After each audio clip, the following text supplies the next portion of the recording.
2016 Infiniti Q50.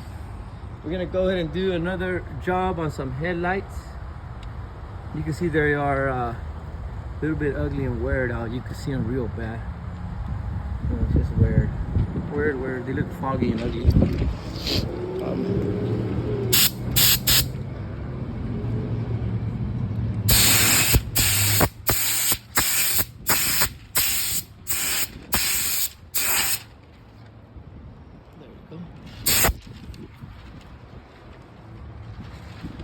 There you have it, guys. There you guys have it.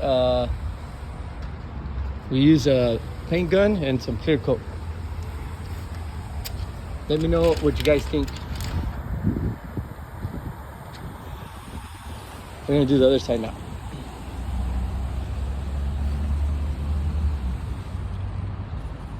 It's pretty faded in person. You'll be able to see how faded it is.